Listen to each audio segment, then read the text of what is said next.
정세와 평가라는 제목을 달아봤고요.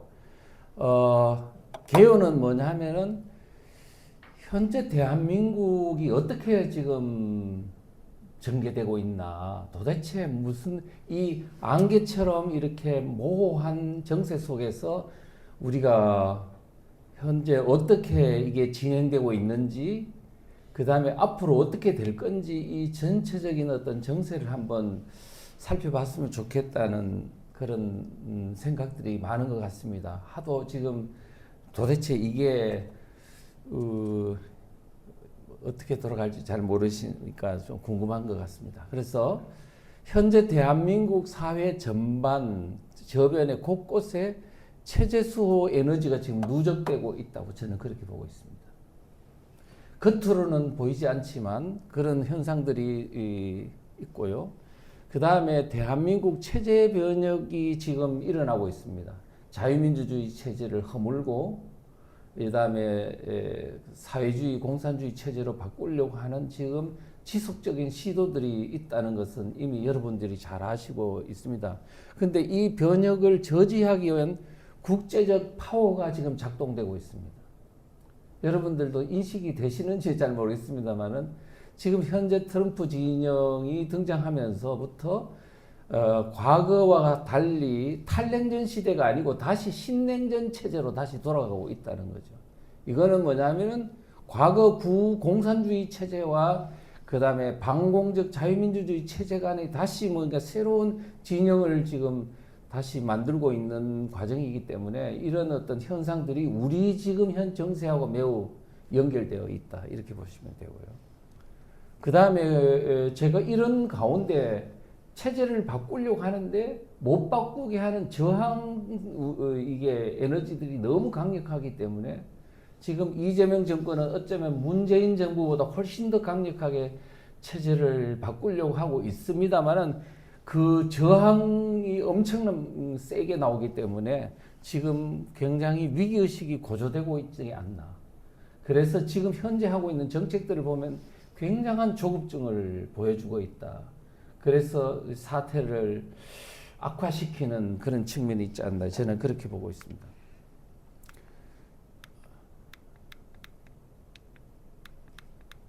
이게 저 포인터가 지금 이거 말고 다른 게 있습니다. 지금 이게 약이 다 된 것 같은데 안 되나?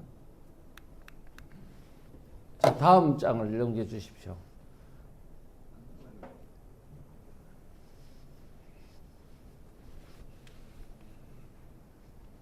예. 첫 번째는 보면 10, 20, 30 세대. 지금 우리 대한민국에서 가장 지금 젊은 층이 상당한 지금 대각성 운동의 기운이 뚜렷하다고 저는 그렇게 진단하고 있습니다. 지금 이 세대가 윤 대통령이 탄핵 비상계엄이 일어나고 그 다음에 대통령이 막 구속되고 여러 가지 탄핵되는 과정에서 굉장히 빠른 속도로 각성이 됐습니다. 그런데 지금 원래 그 전부터요 조금은 있었어요. 특히 남자들 중심으로 지금 40, 50 세대에 대한 어떤 반발감이라든가 이런 것들이 있었습니다만은 전체적인 어떤 각성은 안 됐었는데 윤 대통령의 탄핵 사태 즈음해서 이게 이제 깨어나기 시작하더니 그 이후 굉장히 지금 현재 각성이 그냥 단순하게 일어나는 게 아니고 굉장히 지속적이고 전반적인 어떤 형태로 진행되고 있다. 그래서 제가 어떻게 보냐 하면은 야, 만약에 이 상태 같으면 10대, 20대, 30대는 앞으로 10년, 20년이 지나면 40, 50대까지 이어질 건데 우리가 그 동안에 이 사람들이 클 동안에 과연 기성세대들이 어떻게 그 사람들을 이끌어주고 그 다음에 40, 50 세대의 그 어떤 반체제적 성향들을 이렇게 설득하고 그 다음에 제압해주는 어떤 것을 통해서 이 세대들이 이제 대한민국을 지도해 나갈 때까지 우리가 연결해 줄 것이냐 이게 굉장히 큰 사명이 아닌가 저는 그렇게 생각을 하고 있거든요. 그래서 제가 어제 말씀드린 이 글을 하나 군인이 쓴 건데 뭐 그냥 병이니까 쓴 겁니다만은 우리 김상년 대표라고 유튜브 하시는 분이 이거를 올렸더라고요. 그래서 제가 쭉 이렇게 소개를 한번 했으면 참 좋겠다는 생각이 들어서 왜냐하면 지금 군인들이 20대잖아요. 20대가 과연 어떤 생각을 하고 어느 정도의 각성도를 갖고 있는지를 한번 보는 굉장히 좋은 계기가 아닌가 싶어요. 이 김상현 대표가 이제 어떤 이제 현역 군인으로부터 이제 간단한 인사말을 전해 듣고 그거를 좀 글로 써주면 좋겠다. 좀 그 소개하고 싶다고 해서 이제 했더니 군 복무 청년들 분위기가 실제로 어떤지 어떤 계기로 깨어났는지를 좀 글로 써달라고 했답니다. 그랬더니 성경 말씀을 먼저 딱 보냈어요. 누가복음 5장 38절 새 포도주는 새 부대에 넣어야 할 것이니라. 이 글을 딱 이제 보내주면서 글을 썼어요. 이 뜻이 뭐냐면은 지금 10, 20, 30 세대 이 거대한 신세대들의 이 운동력이 기존에 있는 40, 50 세대들과 다르잖아요.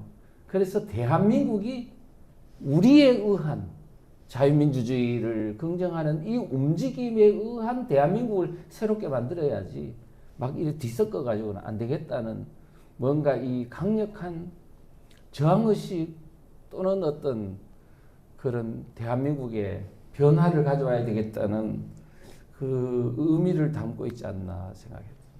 자, 한번 읽어보겠습니다. 요즘 부대 안 분위기는 과거와 아주 달라졌습니다. 언론의 프레임대로 뉴스를 보고 듣는 것이 아니라 진실이 무엇인가에 대해서 생각합니다. 또한 현재 정권의 불합리함을 다 알고 있습니다. 12월 13일 비상계엄 당시 국군 통수권자의 명령을 불복종하던 자들이 어쩌면 그 칼이 자신에게 향할지도 모른다는 사실을 모르고 있습니다. 방위 출신 국방부 장관의 명령은 용사들뿐만 아니라 간부들도 이해하지 못하는 분위기입니다. 실명을 밝히기는 못하지만 저의 부대 한 간부는 이렇게 말하기도 했습니다. 짜이밍이 대통령이 되니 훈련도 그렇고 군인들의 사기가 급격히 낮아졌다는 이야기를 많이 듣는다 라고 말했다고 합니다. 많은 청년들이 조용히 깨어나고 있습니다. 과격하게 깨어나는 게 아니요 소리 없이 조용히 깨어나고 있습니다. 어쩌면 큰 태풍이 몰아치기 전야와 같은 상황일지도 모릅니다. 자유의 목소리를 강제로 억압하는 정부를 향해 국가의 칼인 군대라는 조직의 분위기가 심상치 않다는 얘기입니다. 그러나 국민 여러분, 우리가 희망을 잃지 말아야 하는 이유가 있습니다. 바위 틈에서 자라나는 꽃처럼 우리 대한민국의 밝은 희망은 끊임없이 꽃을 피우고 있습니다. 무슨 얘기에 꽃을 피우고 있다는 것은 지금 자라나고 있답니다. 무럭무럭. 훈련을 마치고 쉬는 시간에도 우리는 서로 이야기합니다. 우리가 포기하지 않으면 나라가 다시 설 수 있다. 자유는 그냥 주어지는 것이 아닙니다. 매 세대가 지키고 가야 하는 가치입니다. 지금 세상이 흔들리더라도 우리는 포기하지 않을 것입니다. 우리가 이 순간을 묵묵히 버티고 서로 격려하며 지켜낸다면 미래는 반드시 이 나라와 자유가 다시 일어설 것입니다. 국민 여러분, 청년들은 깨어 있습니다. 거짓 없이 훈련소부터 지금 제 부대까지 느낀 바로는 과거와 달리 자유민주주의를 수호하는 가치관을 가진 용사들이 대다수입니다. 네. 지금 이곳에서 우리는 우리의 자리를 지키고 있습니다. 자유와 정의를 향한 우리의 마음은 결코 흔들리지 않을 것입니다. 육군 복무 신조에도 우리의 가치가 적혀 있습니다. 우리는 자유민주주의를 수호하며 조국 통일의 역군이 된다. 군대에 있으면서 군인들과 또는 10, 20, 30 세대의 청년들이 완전히 깨닫고 우리의 목표를 찾았습니다. 이렇게 말했습니다. 그리고 이 마음은 군대 안에만 있는 것이 아닙니다. 사회 곳곳에 각자의 자리에서 책임을 다하고 있는 수많은 청년들의 마음이 모여 있습니다. 우리는 서로를 믿고 서로를 지켜주며 함께 나아갑니다. 앞으로의 길이 쉽지만은 않겠지만 절망보다는 희망을, 두려움보다는 용기를 선택할 것입니다. 우리 청년들은 이 나라의 주인으로서 절대 포기하지 않을 것입니다. 다시는 우리 대한민국을 어떠한 나라에도 빼앗기지 않으며 하나님의 나라 부흥의 불길이 시작되는 대한민국으로 다시 태어날 것이라 믿어 의심치 않습니다. 여러분 기억해 주십시오 라고 되어 있습니다. 어떻습니까? 지금 저는 제가 지금 단순하게 이걸 하나 보고 그런 느낌을 갖는 게 아닙니다. 제가 얼마 전에 어제도 내가 말씀드렸는데요. 도봉구에 있는 어떤 한 500명 되는 교회 부목사님이 그러더라고요. 제가 실망을 좀 했더니 나는 18년 동안 정말 이 종북 세력에 의한 대한민국의 체제 위기를 참 국민들한테 깨우치려고 무단히 노력했는데 결국은 이재명 정권이라는 이런 등장하면서 너무 절망을 했고 내가 봤던 하나님으로부터의 어떤 그 환상이 잘못 봤나? 이런 생각도 했다 그랬더니 아니라는 거예요. 18년 동안 뿌린 씨앗이 결코 이게 헛되지 않는다 그러면서 지금 그 도봉구에 있는 거기에 있는 청년들이 80%는 우파로 돌아섰다고 이야기하더라고요. 거기가 보통 상당히 상황이 나쁜 지역이거든요. 청년들이 많이 바뀌었다는 뜻입니다. 또 얼마 전에 여론조사를 봤더니 지금 곧 지방선거가 있죠. 그런데 광주 지역에서 여론조사를 어느 당의 후보를 찍을 거냐고 했더니 20대에서 국민의힘당 후보를 찍겠다는 사람이 더불어민주당을 찍겠다는 사람보다 배가 더 많더라고요. 기적이지 않습니까? 이와 같은 조짐은 이미 윤석열 탄핵 때 호남에서요. 사실은 다른 지역과 비슷하게 윤 대통령 탄핵을 반대한다는 여론이 호남에서 얼마나 일어난 40몇 프로까지 올라간 적이 있습니다. 그래서 지금 대한민국에서 이 어떤 혼란의 시기에 충격의 시기에 우리 지금까지 가졌던 우리가 살아왔던 인식이 뭐가 잘못됐는지를 한번 확 뒤집어 놓는 그런 혁명적인 지금 의식 변환이 지금 일어나고 있는 거 아닌가 하는 느낌이 듭니다. 자, 그렇게 하고요. 그 다음에 1020, 세대의 대각성 운동의 요인을 한번 살펴봐야 될 것 같습니다. 도대체 이와 같은 움직임들이 어떻게 돼서 이렇게 이만큼 어른들이 잘 가르쳐주지도 않았는데도 이런 각성이 일어나고 있을까? 계기는 윤 대통령의 비상계엄인데요. 비상계엄 당시에는 깨닫지를 못했어요. 그래서 어디까지 11일 만에 어디까지나 11%까지 떨어졌습니다. 그런데 12월 12일 날 대국민 담화를 발표하면서 그 국민들이 이유 때문에 비상계엄을 선포했구나. 종북 반국가 세력이 지금 국회를 장악하고 그 다음에 정부, 행정부와 사법부를 마비시키고 체제를 전환하려고 하는 그런 어떤 시도가 있었구나. 야, 그러면 지금 우리가 윤 대통령을 엄호해야지. 이런 어떤 분위기로 이제 바뀌게 된 거죠. 그래서 지금 사실은 12월 11일 날 저도 대통령실에 가서 우리 수석 한 분을 만나가지고 여러분이 같이 갔습니다만은 지금 좌파들의 공세에 대해서 겁내지 말고 지금 대통령은 우파들에게 바로 메시지를 던져야 한다. 지금 도대체 왜 비상계엄을 했는지, 앞으로 어떻게 할 건지, 어떻게 하라는 건지 이 문제를 이야기를 해야 된다라고 했습니다. 그리고 아마 대통령이 사전에 준비를 좀 했는 것 같아요. 그 다음 날 12월 12일 날 대국민 담화를 발표했는데 그때 국민들이 비로소 대통령이 무엇 때문에 비상계엄을 했는지 그 목적과 의도와 진정성을 깨닫게 되면서 지지율이 막 폭등해 올라가더라고요. 그래서 12월 12일 날 사실 대국민 담화를 발표했는데 크리스마스 같으면 바로 열흘 뒤쯤 되잖아요. 12월 12일 날 24일 날이 크리스마스 이브니까 그때쯤 벌써 35%를 통과해 올라갔습니다. 그리고 1월 3일 날 대통령이 이제 체포당한다고 관저에 경찰이 포위하려고 하니까 그때는 막 40%, 30%대 후반으로 갔다가 1월 중순쯤 되니까 45%를 통과해서 50%를 향해서 나아갔으니까. 그때 국민들이 대통령이 당하는 걸 보고 아, 대통령들 저 정도 당하면 대한민국이 진짜 위태로운 상황이었구나 하는 것을 이제 젊은 청년들이 알게 된 거죠. 그래서 저는 이런 이야기 합니다. 지금 이 얘기 비상계엄 때 대통령이 했던 얘기 아닙니까? 지금 체제 전복을 노리는 반국가 세력의 준동으로부터 대한민국의 체제를 지키기 위해서 내가 했다.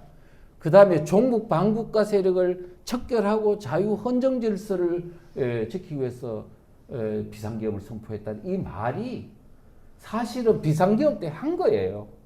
그런데 그 의미가 와닿지가 않다가 이 담화 발표하고 1년의 어떤 사태를 보면서 아, 그것이 진짜였네 라고 깨닫게 된 거죠. 그래서 저는 뭐냐면 이 윤 대통령의 비상계엄에 즈음하여 말한 이것은 뭐냐면 지금 대한민국이 내전 상황이다. 체제전쟁 중이다.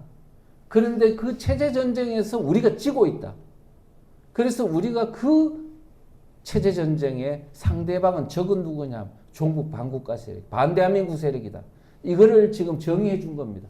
그래서 2030 세대들이 어떤 사람들은 그래요. 왜 나왔냐 하면은 대통령이 당하는 걸 보고 불쌍해서 나왔다. 아닙니다. 절대로 아닙니다.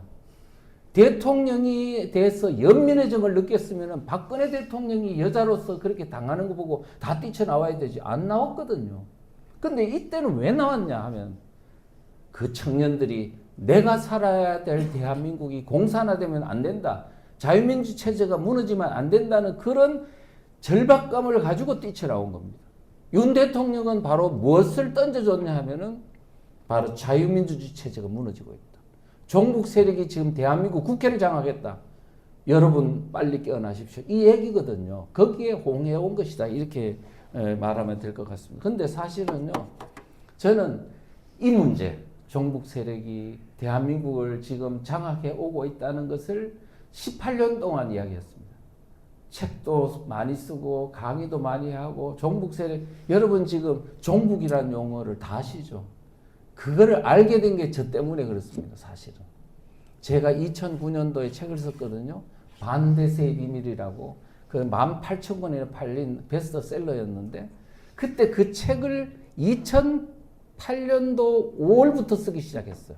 근데 4월 달에, 3월 달에 뭐가 있었냐면 민노당 내분 사태가 있으면서 PD 계열이 민노당 그 이석기 경기동부연합의 당권파에 대해서 반발하면서 뛰쳐나가면서 진보신당 만들어 나갔는데 그때 뭐냐면 종북 세력하고는 정치 같이 못하겠다 하면서 뛰쳐나갔거든요. 그때 자기들끼리 한 내용 중에 종북이라는 용어를 제가 딱 보고 이거 진짜 좋은 용어다. 그래가 책에다가 그 전까지만 해도 친북 좌파라고 모든 국민들이 다 그랬었어요. 그래서 친북이라는 것은 북한하고 좀 친하자는 의미로 해석되기 때문에 친북과 종북은 구별해야 된다 그러면서 그 책에다 넣어서 그 책이 나온 후 국민들이 많이 이제 종북이라는 용어를 쓰고 정부의 공식 용어도 종북이라는 용어로 바뀌어 종북 좌파를 쓰게 되면서 지금까지 알려지게 됐어. 여러분들이 지금 전투하는데 사상전을 하는데 유용합니까 안 합니까?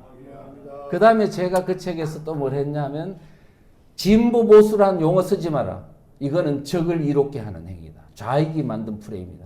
그래서 대한민국을 긍정하는 대한민국 세력과 대한민국을 부정하는 반대한민국 세력이라는 용어로 바꾸자. 그래가지고 계속 지금 18년 동안 했거든요. 그래서 윤석열 대통령이 반국가 세력이라는 용어는 사실상 거기서부터 출발한 것이라고 좌파들이 다 그렇게 이야기하고 있습니다. 그래서 이 용어 하나가 이 전투에서 얼마나 중요한지 그것을 굉장히 아셔야 될 거라고 생각합니다. 왜냐하면 지금 젊은이들이 뛰쳐나온 이유는 그들의 글을 보면 압니다. 뭐 때문에? 공산화되면 안 돼. 중국, 차이나 아웃. 그 다음에 자유민주주의 수호하자. 이 모든 용어들은 뭐냐면은 지금 그들을 뛰쳐나오게 한 휘발유가 뭐였냐고, 불쏘시개가. 자유민주주의가 무너지고 있다는 위기감이거든요. 체제 위기감. 그래서 지금 여러분들이 교회를 깨울 때도, 국민을 깨울 때도, 모두를 깨울 때도 뭘 써야 되냐? 바로 대한민국이 지금 체제 전쟁 중이다. 대한민국이 자유민주주의 체제가 무너지고 있다. 이러면 공산주의 사회주의로 가면 우리의 대한민국의 앞길은 어떻게 되는지 이거를 알려주는 바로 그 문제에 포커스를 둬야 된다는 거죠. 그래서 이게 결국은 뭐냐면 이 계몽이 된 것은 바로 그런 체제 위기를 알려준 것이 중요했다라고 보고요. 그래서 저는 이런 대한민국은 체제 전쟁 중이라는 소책자 80만 권이 전파됐습니다. 그 다음에 이것도 많이 전파가 됐고요. 그래서 그 이후에 우리 김진홍 목사님이나 모든 지금 유튜버들이나 체제 전쟁이라는 말을 얼마나 많이 씁니까? 이미 그거를 몇 년 전부터 계속 뿌린, 이거는 끝도 없는 어떤 알아주지도 않으면서도 이것을 알려야 된다는 그런 사명으로 계속 알렸기 때문입니다. 그래서 지금 제가 혼자 하기보다는 고혜연 같은 이런 데서 이것을 같이 배포운동을 같이 하자. 그러면 혼자 하는 것보다 100배, 1000배가 더 빠른 속도로 국민을 깨울 수 있지 않겠느냐. 이렇게 생각합니다. 그 다음에 자유대학 등 지금 2030 세대들이 지속적인 이동식 시위를 하고 있다는 겁니다. 저는 지금 역시 우리 기성세대들보다는 한 수위라고 생각합니다. 모여서 광화문이나 뭐 여의도나 이런 데 모여가지고 그냥 고정식 그냥 집회는 한계가 있습니다. 왜냐하면 전파력이 약해요. 그리고 듣는 사람 또 듣고 듣는 사람도 10년 동안 들으면은 그 사람이 과연 확장성이 없는 거예요. 따지고 보면. 그 노력을 들였는데 그걸 이동식으로 움직여가며 했더라면 얼마나 많은 국민들에게 이 접촉을 하도록 이 지금 대한민국 시위를 왜 하지? 근데 그들이 지금 주장하는 바가 뭔데? 피켓이나 이런 것이 많이 국민들에게 노출이 됐을 것이고 그래 됐더라면 훨씬 더 많은 효과를 거뒀을 텐데 그냥 고정식으로 모여가지고 항상 어른들은 그게 이미 당연한 줄 아는데 청년들은 움직이면서 해서 대중들에게 접촉면을 넓히려고 했던 것이 굉장히 효과가 컸다. 그렇게 생각을 합니다. 그 다음에는 이제 앞으로 이 열기가요, 점점 고조될 거라고 저는 봅니다. 왜? 아까 군인들이 말했던 것처럼 또는 지금 광주에서도 일어나는 지금 열기처럼 전국에서 일어나는 열기처럼 이런 것들이 지금 서서히 일어나고 있기 때문에 저는 이게 대한민국의 하나의 보자기처럼 종북 세력, 4050 세대도 고립화되고 완전히 대한민국을 감싸는 거대한 어떤 이 보자기가 될 거라고 생각하고 앞으로 그들에 의해서 대한민국은 진짜 과거에 자유민주주의 체제가 뭔지도 모르고 그냥 내가 잘 살면 된다고 생각했던 기성세대하고는 다르게 우리가 대한민국은 어떤 나라인가? 자유민주주의 체제는 무엇이어야 하는가? 본질이 뭔가? 앞으로 어떻게 해야 되는가? 이 문제에 대해서 고민하면서 지금 계속 싸우면서 자유가 무엇인지, 정의가 무엇인지, 진리가 무엇인지 이것을 생각하면서 지금 투쟁하고 생각하고 일하고 그다음에 신앙생활한다. 그래서 이들과의 어떤 이들이 지금 겪고 있는 고난은 앞으로 장차 대한민국을 살리고 우리 하는 큰 에너지로 작동될 거라 생각하면서 어른들은 이들에게 더 힘을 북돋아주는 쪽으로 방향을 잡아야 될 것입니다. 예. 그 다음에 이제 이번에 두 번째는 이제 청년들의 얘기가 지금 각성이 일어나고 있다는 걸 말씀드렸고, 그 다음에 손정문 목사님 구속한 게 그들 입장에서 보면 눈에 가시 같은 사람을 빨리 구속시켜가지고 입을 닥치게 해야지라고 생각했지만 이거는요 큰 착각입니다. 왜 착각이냐면 과거 문재인 때 그 적폐청산하면서 국정원 직원들 구속시키고 했을 때 아무도 몰랐죠. 저는 국정원 직원으로서 얼마나 국정원 직원들이 적폐청산 때문에 고통당했는지 다 알고 있습니다. 수백 명이 조사받고요. 그 중에서 40여 명이 구속됐습니다. 그런데 여러분들이 국정원 직원들이 당했는 거 하나도 모르잖아요. 그래 놓으니까 우리 우파들을 아주 우습게 보는 거죠. 당해도 끽소리도 못하는 존재인 줄 알았는데 8년이라는 세월 동안에 국민들이 많이 훈련도 됐고 투쟁력도 생겼고 유튜브도 있게 됐고 그 다음에 뭐냐면 미국과의 관계가요 과거에 문재인 때는 단절이 돼 있으면 이번에는 다 연결이 돼 있다고요.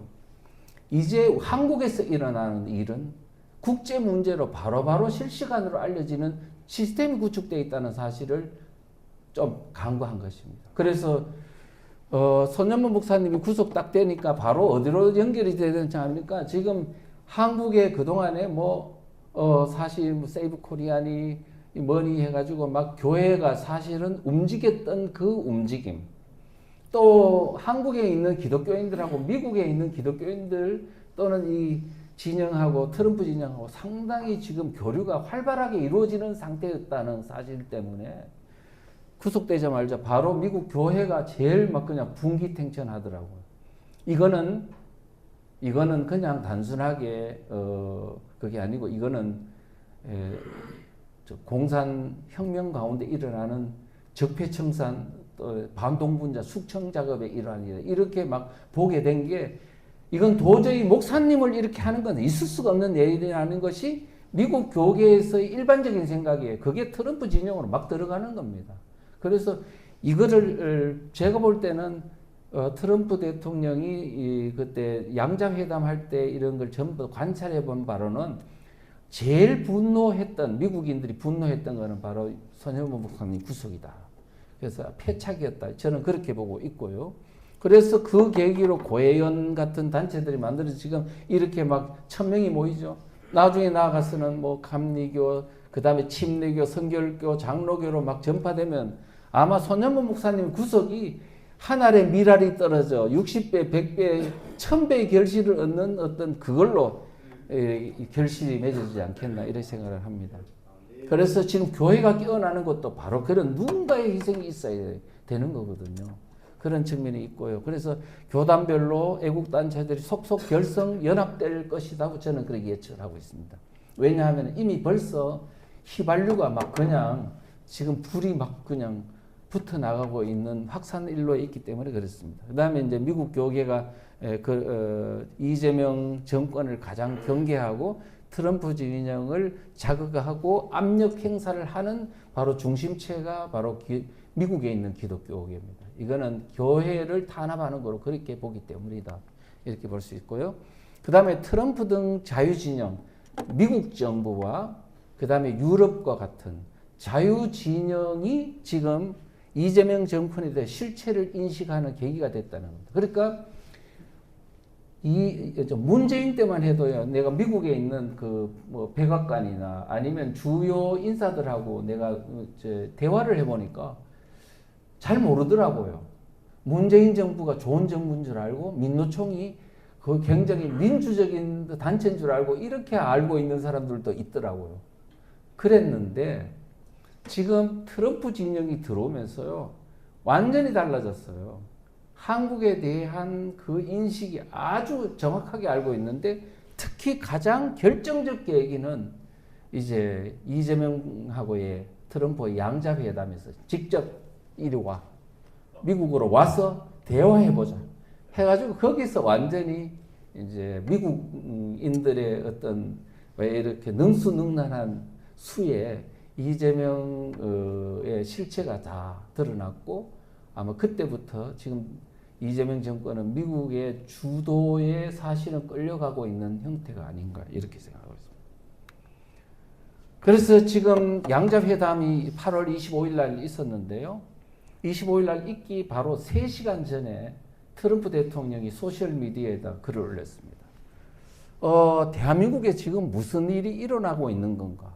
숙청이나 혁명 같다 이런 말을 했거든. 이 얘기인 즉슨 지금 대한민국에서 이재명 정부가 손현무 목사 같은 교회를 구속하고 통일교도 탄압을 엄청 했는 모양이다. 통일교 탄압하고 그 다음에 지금 저쪽에 수원에 있는 김장한 목사님 방송국 탄압하고 이 했던 종교 탄압을 뭐로 보느냐 하면은 이게 공산혁명 가운데서 일어나는 숙청의 일환으로 그렇게 봤다는 겁니다. 그러니까 지금 이쪽에 있는 그 안보실장이 누가 국내에 있는 극우 세력이 어떤 루트를 통해 가지고 지금 트럼프의 귀에 이렇게 들어갔는지 경로를 추적하겠다 그랬거든요. 그 얘긴즉슨 트럼프는 이 내용을 모르는데 어떤 누군가가 루트를 통해서 그렇게 잘못 인식을 시켰다는 그런 얘기거든요. 그거는 트럼프를 지금 모멸하는 겁니다. 트럼프는 대통령 1기 때 있잖아요. 그 미국에 있는 민주당 국회의원 중에 오카시오니 뭐 이런 또 국회의원들이 완전히 공산주의자들이 있어요. 그래가지고 막 이 트럼프가 정권에 물러나면 그 지지자들을 스탈린식 또는 모택동식 그 정치범 수용소에 집어넣어야 된다고 막 그렇게 막말도 하고요. 엄청나게 그렇게 공산주의식 공격을 했던 그런 것들을 다 받았던 경험자예요. 그 다음에 지금 이제 전 세계를 중국의 어떤 그 지금까지 개혁 개방 체제로 발 받아줬더니 이게 공산주의 세상을 안 버렸네 해가지고 중국을 완전히 고립화시키고 이제는 새로운 신냉전 체제로 어떤 공산 체제와 자유민주 체제 간에 막 이렇게 지금 분리를 하기 위해서 장벽을 세우는 게 관세 정책 아닙니까? 지금 이와 같은 전 세계 질서를 바꾸고 있는 사람한테 공산주의에 대해서 모르고 지금 숙청이 의미를 몰라가지고 지금 그렇다 누군가 우리나라 사람이 입력해 줬다고요.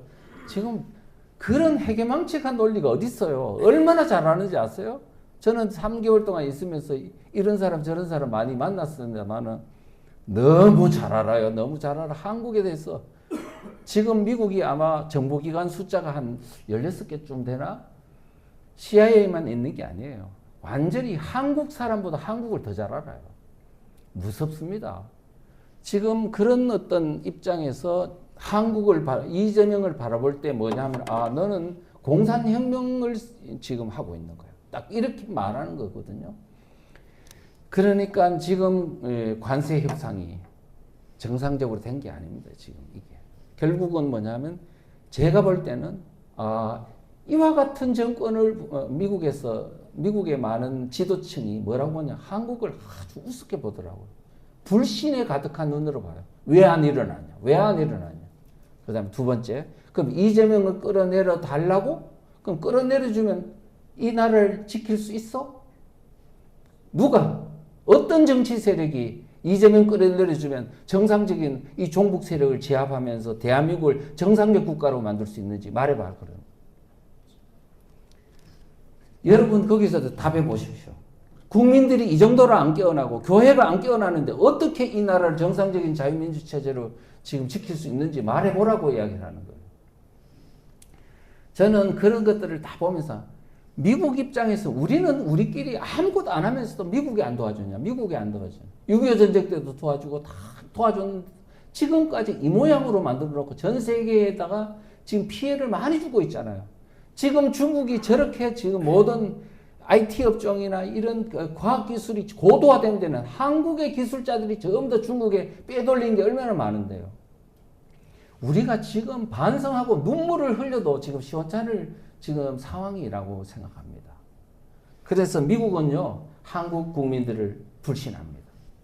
그래서 이제는 미국 이재명의 가장 약점을 딱 잡아가지고 이제는 미국에 그냥 완전 그부다로 싹 집어넣어버린 겁니다.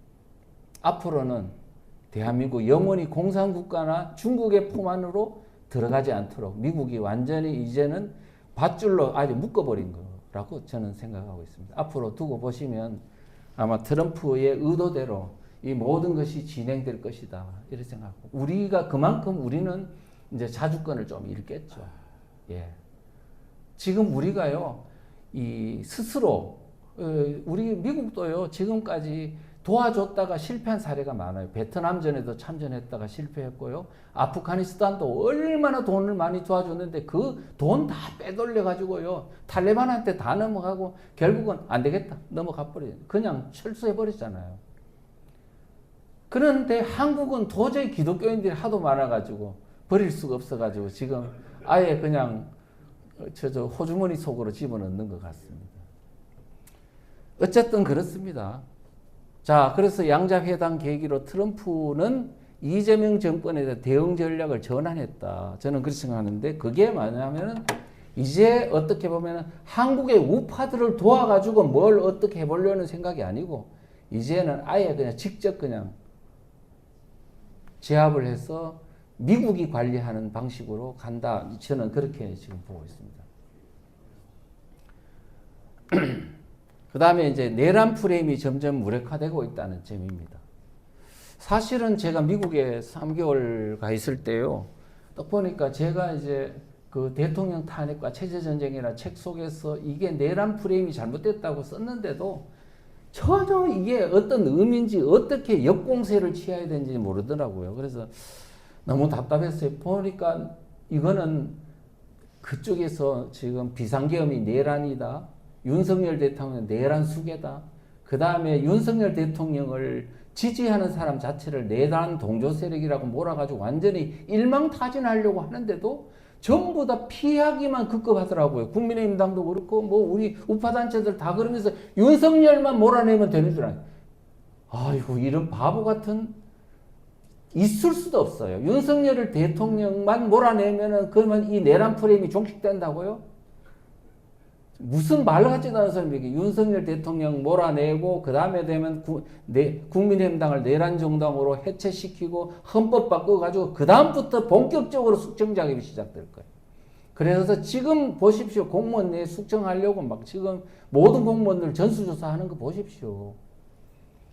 그런데도 불구하고 상당수 사람들이 내란 프레임에서 벗어나 볼 거라고 윤석열 대통령만 버리면 될 줄 알고 나는 비상계엄 반대했다. 윤석열 대통령 국민의힘 빨리 출당시켜라. 그 다음에 또 비상계엄 한 것을 또 사죄하고 또 사죄하고 또 사죄하고 왜 그 짓을 하느냐고요. 비상계엄이 내란이라서 지금 공격하는 게 아닙니다. 그 내란 프레임을 가지고 해야 완전히 일망타진하고 체제를 바꿀 수 있기 때문에 그래서 필요에 따라서 하는 건데 그걸 모르고 그냥 자기들 하나 혼자 살려고 혼자 살려고 한다고 되는 게 아닌데 말이죠. 그래서 저는 뭐냐면 내란 프레임은 피하는 게 능사가 아니다. 피하면 피할수록 더 큰 쓰나미로 덮칠 것이다. 생각을 하고 제가 안 되겠다. 국민들 나는 그냥 이제 다 때려치우고 살려고 그랬는데 국민들을 보니까 또 내가 아는 사람으로서 안 하면은 또 나중에 하나님한테 처벌받을 것 같아가지고 그래가지고 이제 책을 썼습니다. 체제전쟁 마스터 플랜. 그 내용은 뭐냐면 지금 윤 대통령을 그 사람의 처벌하는 거로 끝나지 않는다. 윤 대통령 처벌하면 정당 처벌하고 자유민주 처벌해서 결국은 자유민주주의 세력이 완전히 소멸될 때까지 이 내란 프레임은 지속될 것이다. 그래서 이 프레임을 바로 역프레임을 걸어서 그들이 내란 세력임을 증명해 나가도록 해야 된다. 이제 그런 내용을 써놨습니다. 그래서 지금 이제 국내 그 책을 이제 발간하고 또 강의를 시작하고 막 이렇게 저렇게 하면서 이게 확 퍼졌어요. 책이 지금 전한길 선생이 많이 홍보를 해주는 바람에 교보문고의 정치사회 분야 1위가 지금 한 40일간 정도 1위 했는 것 같아요. 그래서 많이 퍼졌습니다. 그리고 나서 국민의힘당도 지금 장동력 체제가 등장하면서 굉장히 전투적인 어떤 그 스탠스를 취해가면서 막 공격을 하고 잘 싸우고 있어요. 물론 부족한 점은 있겠지만은 그렇게 하는 가운데 이번에 국정감사 속에 김현지 사건이 터졌잖아요.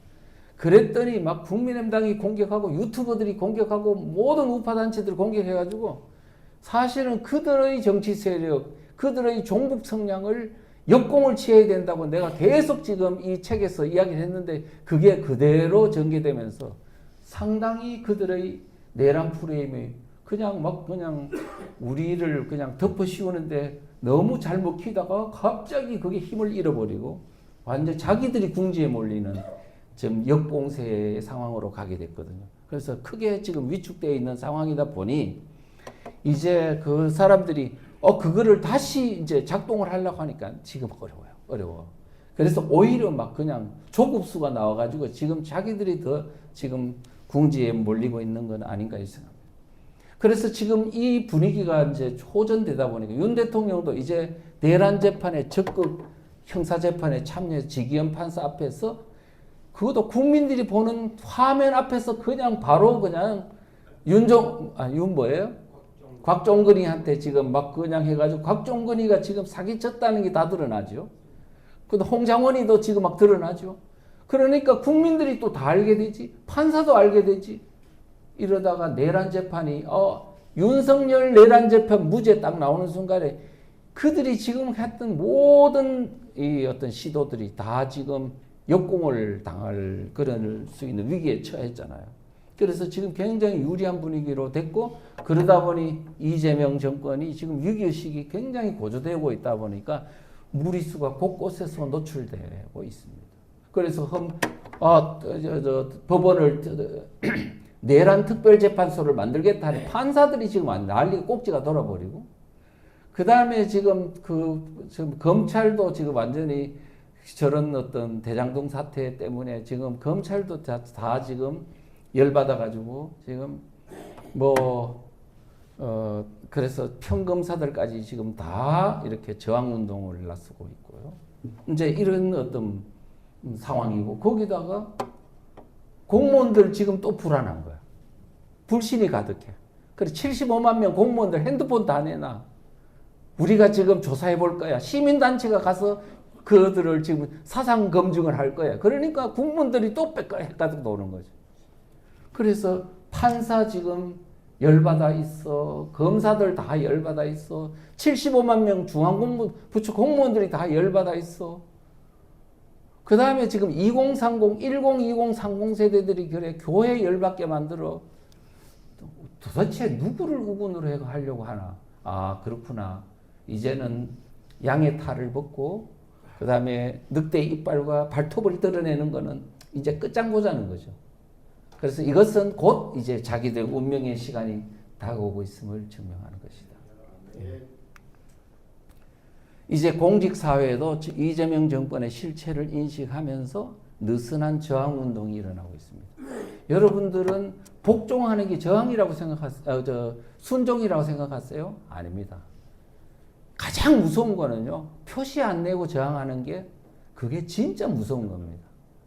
그래서 지금 군인들 내에서, 공무원 내에서, 검찰 내에서, 법원 내에서 지금 일어나고 있는 거의 일종의 순종하는 것 같은 불복종 운동, 이거를 무저항 운동은 언젠가는 이들의 실체가 더 드러나고 그들의 어떤 약점이 더 드러날 때 아마 일거에 대한민국에는 거대한 폭풍이 일어날지도 모르는 그런 것이 있기 때문에 그래서 저는 그냥 현재 이런 상황을 인식하고 여러분들이 그냥 그러면 이제 방심하고 있어야 되겠네. 우리 국민들의 가장 큰 단점은 방심이더라고요. 어떻게 그래 방심을 잘하는지. 지금 이럴 때 우리가 지금 굉장히 우호적인 분위기가 있네. 그러면 더 열기를 더해가지고 지금 해야 될 상황인데 이때는 괜찮네. 집으로 돌아가고 또 조금 상황이 나쁘면은 그냥 겁먹고 또 그 머리 팍 숙여버리고 방법이 있습니까? 이래가지고요. 그래서 지금 저는 이런 현재 긍정적인 인식을 사실 안 심어주려고 하는데 어제 자꾸 이렇게 긍정적인 부분을 대해서 인식을 해야 힘을 낸다 그래가지고 지금 마지못해가지고 말씀드린다는 것을 이해해 주십시오. 끝입니다. 감사합니다. 네.